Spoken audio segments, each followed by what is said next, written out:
Hey everybody, and welcome back to my channel. It's Russell with Ink and Paper Blog. How are you doing today? I hope you are doing very, very well on this lovely Friday afternoon. I am super happy it's Friday. I hope you are too, and you have fantastic weekend plans. I want to start with an apology because my uploads have been a little sporadic lately. As you guys know, with work I travel a ton, and I haven't quite figured out what I'm going to do while I'm on the road when it comes to videos. I'm not one who can video in advance. I am in awe of all those people who do that, and I wish I could, but I'm just not that planful when it comes to my videos. I really want at the day to figure out what I want to do and how I want to do it. So I'm still working on that. So I apologize. You'll probably see more content from me over the weekends versus during the week. So what am I coming to you with? I am coming to you with the mid-year book freakout tag, mid-year book freakout tag that was created by Is That Chami.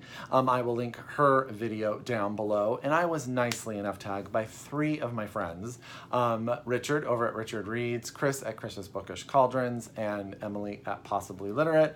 And so I am thinking, Russell, you've been tagged 3 times. It's time to finally do the tag. And it gives me a chance to talk about a lot of books that I've read this year that, yeah, I've really loved. So I'm super excited about that and talk about books in general. So let's get started. There are 15 questions, so I probably shouldn't ramble. Question number 1, what is the best book you've read so far this year? This will come as no surprise to any of you that I'm going to mention Red Clocks by Lenny Zumas. This is my favorite read of the year, and I don't see it getting knocked off of the top of the shelf.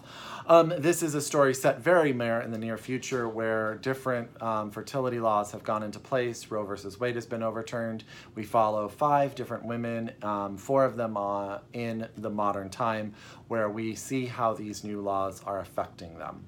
In different ways, very different ways. This book is very uniquely written, so it has that going for it. It also is a compelling story, compelling characters, and it's very timely and thought-provoking. I know that this is also Emily at Possibly Literate's top book of the year so far, and I do know that Mercedes over at Mercy's Musings also really love this book. So if you haven't read it, there are 3 astounding, just high-level recommendations, people. Go out and read Red Clocks by Lenny Zumas. It is really worth it, and I actually saw that it made Time Magazine's top 10 books of the year so far as well. So there you go. Question number 2 is, what is the best sequel you've read this year? And let me just tell you, I've only read 1 sequel, and luckily for us, I really loved that. And it was Ji Yang's The Red Threads of Fortune. This is the 2nd book in their series. The first book is called The Black Tides of Heaven. This is set in a fantasy world with an Asian sort of steampunky type of background. We follow 2 twins in the first book that are basically born just to be given to a monastery to fulfill a debt that their mother, who is sort of the ruler of this world, has with the monastery. It turns out in book 1 that one of them can see the future and the other one becomes part of the rebellion against his own mother. This is book 2. I loved book 1, and I think book 2 was even better, and I will tell you right now, book 3 comes out on July 31st, and I will be one of the first people to pick it up because I am so excited. Really loved this series. Ji Yang created a world that I will not forget, and so that's The Red Threads of Fortune. Question number 3. What is a new release you haven't read but you've wanted to? And for that, I'm going to pick Circe by Madeline Miller, and I don't know why I haven't read this yet. I loved Song of Achilles by Madeline Miller, and I bought this the minute it came out. I wanted to try to get it early. I loved the idea of creating Circe as a character that I know mainly from the Odyssey, because let me tell you, I've read that like 900 times in college. But she fleshes her out, she creates her, she makes her a strong, independent character, and I've heard nothing but great things, so I don't know why I haven't read this yet. But it is there, and I'm definitely going to read this before the end of the year. Okay, next is your most anticipated releases for the second half of the year. Well, it asks for 1, but I'm not doing 1. I'm doing 3 because I couldn't pick 1. And you know what? It's my channel. I get to do what I want.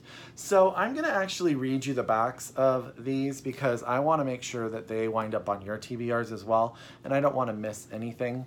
The first one I want to read really, really bad is Pride by Ibi Zoboi, and this is, she was the National Book Award finalist for her book, American Street. This is a retelling of Pride and Prejudice. It's YA, and it comes out in September of 2018.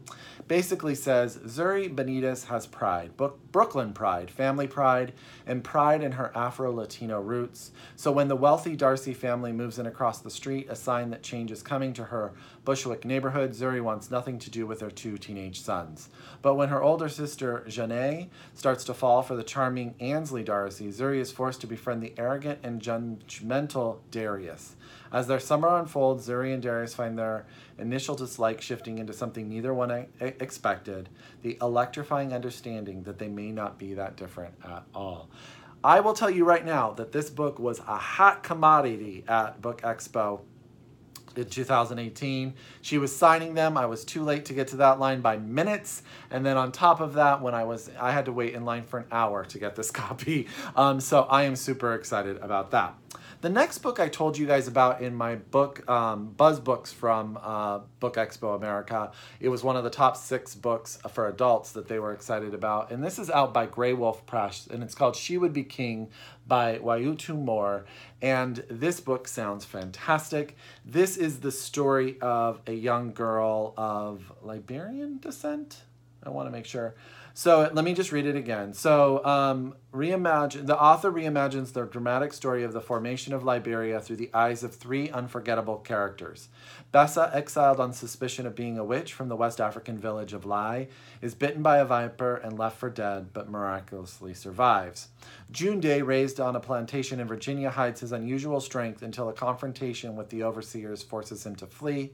And Norman Aragon is the child of a white British colonizer and a maroon slave from Jamaica, and can fade from sight at will, just as his mother could. When they meet in the settlement of Monrovia, their gifts help them salvage the tense relationships between the African-American settlers and the indigenous tribes. I heard that she was live at Book Expo, and I heard she was phenomenal, and I'm super excited about this. Grey Wolf Press is a phenomenal independent publisher, so there you go. Oh, let me see the title again. She Would Be King by Wayutu Moore, and I'll hold that up there so you can see it.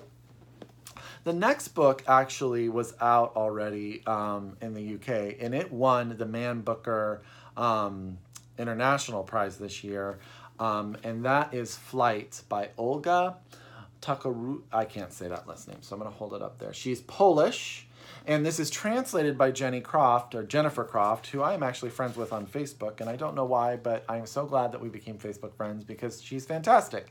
And this comes out in August, and I'm just going to read the back to you because I think it's a little bit experimental, but it sounds so good. A 17th century Dutch autonomist discovers the Achilles tendon by dissecting his own amputated leg. A woman returns to her native Poland to poison her terminally ill high school sweetheart. Chopin's heart is carried back to Warsaw in secret by his adoring sister.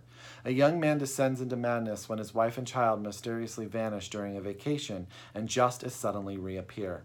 Through these brilliant imagined characters and stories interwoven with haunting, playful, and revelatory mediations, Flight explores the brilliant originality, what it means to be a traveler, a wanderer, a body in motion, not only through space, but also through time.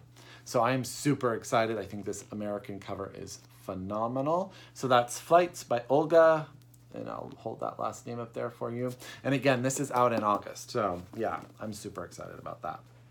Next question, biggest disappointment of the year. And I'm just going to say that this is my biggest disappointment because I really wanted to love this book so much, and it was just too smart for me, and that was Freshwater by I'm going to hold her name up there again. I practice these things before I start the thing, and then my mind blanks when it comes to pronunciation of people's names because I'm such a phonetic reader when I'm reading something. But this is the story of a young girl who is born blessed by this God, and she sort of has these different personalities in her head, and it's sort of told in this weird sort of third person where these gods are speaking through this young girl. I think that she's an amazing writer. I think that the book has so much going for it, but I just couldn't keep everything straight. I know that Sean of Sean the Book Maniac loved this book. I also know that Kendra Winchester loved this book. It just didn't work for me, and it's sad because I really wanted it to, because one, again, that cover is phenomenal. So there you go. That's sort of my biggest disappointment, mainly because I wasn't a good enough reader for it. Next is, what was your biggest surprise? And I'm going to go with So Lucky by Nicola Griffith, because I don't know why I even got this book. I didn't know anything about it. I just picked it up and I actually listened to it. And this is the story of a woman who is going through a divorce at the start of the book and then gets diagnosed with multiple sclerosis. And she's a very strong, independent woman, and it's how she reevaluates that and how it changes the way she looks at the world and all this sort of stuff. This book is freaking so good. And I didn't know anything about it, and it really surprised me because it has stuck with me, and I think it is phenomenal. And it is an amazing audiobook, you guys, because Nicola Griffith reads it herself. And yeah, so super on board for So Lucky. Didn't know about it. So glad I read it. Next, favorite new author, debut, or new to you? I'm going to go, this was hard. This was hard because I had a lot to choose from. But I have just read recently Self-Portrait with Boy by Rachel Lyon, which is a book that was recommended to me by Jessie Chaffee. And I have not stopped thinking about it since I closed this book. I'm going to talk about it. This will be in my wrap-up for this month in more detail. But basically the premise of this is there's an artist, a photographer artist, a young girl, probably 26 years old, who takes self-portraits. She takes a self-portrait one day, and in the background of the self-portrait, she catches her neighbor's son falling from the roof to his death. This book is about art. This book is about what is art, what is personal. It's about friendships, relationships. It's about heartache and loss. And the main character is one of those people that you don't know if you really like the whole entire book, but the whole entire book you're rooting for them. This book is freaking brilliant. Freaking brilliant. So much to think about. And I want to read everything Rachel Lyon produces moving forward. Next book is New Fictional Crush. I don't really have crushes on people, but there is one character that I have thought about as sort of like one person that I have identified with, and that would be Harit from No One Can Pronounce My Name by Rakesh Satel. Harit is a man who throughout this novel comes to self-identify who he is as a person and comes to sort of a sexual awakening of a bit about himself and what he has given up because of his family. And I really identified with him. I just wanted to give him a hug the whole time this book was going on. I loved this book.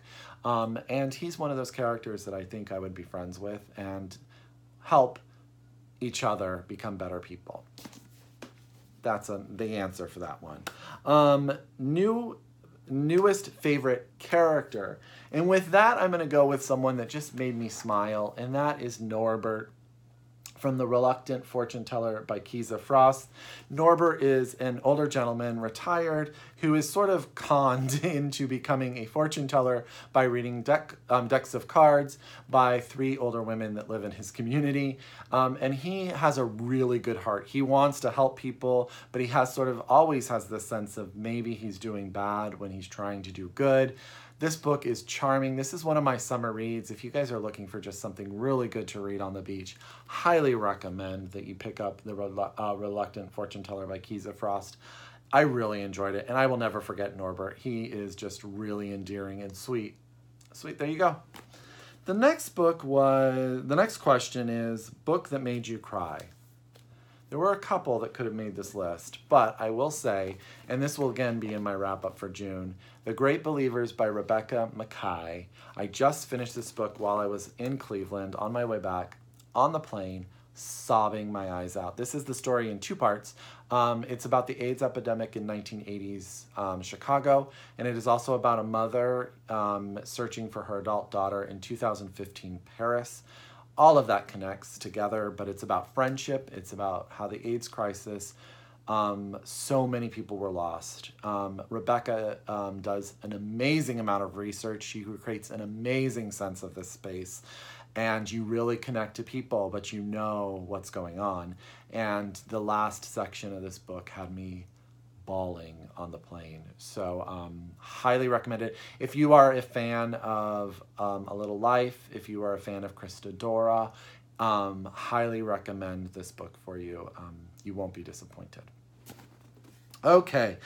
Book that made you happy. With that, I am going with The Long Way to a Small and Angry Planet by Becky Chambers. I call this a mix between Star Trek and Galaxy Quest. It's a book that's a space epic, a space opera, if you will, as this ship full of many, many characters are traveling from one point in space to the other. They're going a long way to a small, angry planet. But there's so much dynamic and drama and world building, and it is so entertaining. And I was just so glad to be there on the ship with all of these characters. I really felt with them. When you lose someone, you really felt it. When people learn stuff about themselves, you really feel it too. It's just a happy book. I've bought the second one, and I'm super excited to continue on in the series. So this is The Long Way to a Small and Angry Planet by Becky Chambers, and this is the book that really made me happy this year. Actually, there are a lot of them, so, you know, whatever. Favorite review that I've done. Oh, favorite book to film adaptation that you saw this year. I haven't seen a single movie that was a film to book adaptation. I apologize. I don't watch a lot of film. I don't watch a lot of TV. So yeah, none. The next one is favorite video that I've done. I have to say that I really enjoyed my interviews with Lori Utzlin and Anne Raif. They were just so wonderful. They invited my husband and I over. They cooked us brunch, and then we sat there and we just had an amazing time. And I got to talk to them about writing and the process, and it was fantastic. So I would say those are my two favorites, though I have lots of favorites this year. Most beautiful book that I bought this year. This was hard, but I have thought about this cover, and I haven't read this book, so this could have answered a number of questions. But I think this cover of The Overstory by Richard Power is phenomenal. I just think it is gorgeous. I know that it has a lot to do with the forest and woods, and I just think that the way that they did this is brilliant. So there you go. I think that's a beautiful cover. And last but not least, what books do you need to read by the end of the year? Now, there's so many, but one that Books Overboard! Oh my goodness, sorry about that, guys. But one book that I really definitely have been wanting to get to is, and I spilt water everywhere too, so that's just lovely. Hopefully that's not a mess. I really want to read Hum, If You Don't Know the Words by Bianca Marius. I know a lot of you have read this. I don't know why I haven't read this, but I am there for this, and I want to get this done. So there you go. So that's the book mid-year freakout tag, and I had a freakout because everything over here is a mess. So as always, if you are a return subscriber, thank you so much. I really appreciate it. If you read any of these books or any of them on your radar, let me know. If you are new to my channel and this is the first time, welcome. Please subscribe, and I'm glad to have you. And as always, happy reading. Enjoy your time. Have a good weekend. Bye, you guys.